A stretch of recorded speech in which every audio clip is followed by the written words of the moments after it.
M. Tshisekedi se trouvait à Bruxelles National pour y prendre un avion des lignes portugaises vers Kinshasa. Mais, sans le savoir, dit-il, il était en Belgique en situation irrégulière car frappé depuis 3 ans d'un ordre d'expulsion. Le temps de s'expliquer, l'avion décolle, ce qui provoque la colère de ses sympathisants et rapidement une bagarre générale. Marc Bouvier. M. Tshisekedi devait participer aujourd'hui à un important meeting organisé à Kinshasa par l'UDPS à l'occasion de l'anniversaire du parti. Il se présente donc hier soir à l'aéroport de Bruxelles National pour prendre un avion des lignes portugaises à destination du Zaïre. Une cinquantaine de sympathisants l'accompagnent. Seulement voilà, M. Tshisekedi est retenu au poste de contrôle. À ce moment, on ignore encore pour quelle raison. Parmi les militants de l'UDPS, l'ambiance s'échauffe. Ramenez une bonne réponse parce que ça va tarder.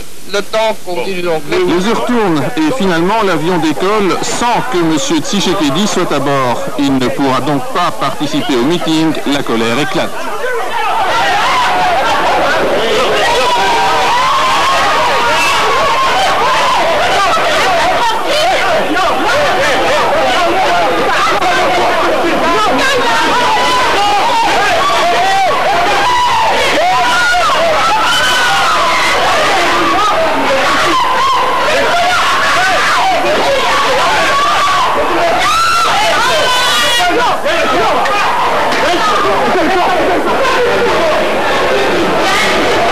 Résultat, 3 blessés dans les rangs des forces de l'ordre, 2 blessés parmi les militants zaïrois.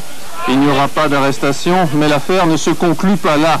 On connaîtra ce matin seulement la raison de l'interpellation de M. Tshisekedi. En fait, l'opposition zaïrois faisait l'objet d'un ordre d'expulsion signé en avril 88 par Jean Gol, à l'époque ministre de la Justice.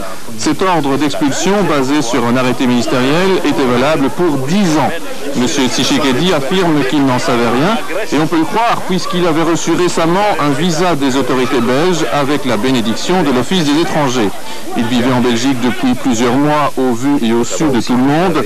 Vous le voyez ici participer à un faire le point sur nos antennes le 9 décembre dernier. En outre, il voyageait régulièrement à l'étranger avec un visa parfaitement en règle.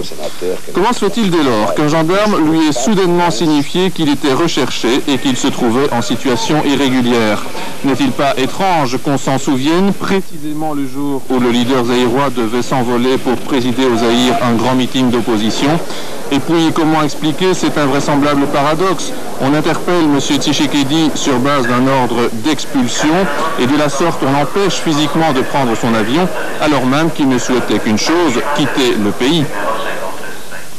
Alors, excès de zèle d'un fonctionnaire, prisonnier d'une logique absurde, ou sombre machination visant un parti d'opposition zaïrois à travers son leader? Écoutez l'avis du principal intéressé, Étienne Tshisekedi, qui, par la force des choses, est toujours en Belgique. Avez-vous le sentiment qu'on a voulu retarder volontairement votre départ pour Kinshasa? Oui, c'est non seulement les sentiments, c'est ma conviction qu'on a voulu retarder ma présence au meeting de mon parti à Kinshasa aujourd'hui même. Et selon vous, qui avait intérêt à une pareille manœuvre? Mais les milieux du département, milieu politique du département de la justice, bien sûr, parce que je vous dis que les gendarmes répondent chaque fois à ma femme, si vous n'êtes pas contente, si vous n'êtes pas contente, madame, adressez-vous au département de la justice, nous avons reçu nos autres instructions, nous faisons notre boulot, voilà. Alors, curieusement, vous devriez être expulsé à l'heure qu'il est et vous êtes toujours en Belgique. Bon, merci, mais c'est la question qu'il faut poser aux autorités compétentes. Ils doivent appliquer les arrêtés d'expulsion. Quel est votre sentiment par rapport à toute cette affaire? Mais justement, le sentiment confirme justement le caractère politique de l'affaire. Le problème n'a rien à faire, n'est pas juridique. Simplement, on veut exécuter la volonté ou les manœuvres du dictateur zaïrois. Alors pour le faire, il faut bien trouver quelque chose au niveau de la Belgique. C'est comme ça qu'on est allé sortir cet arrêté.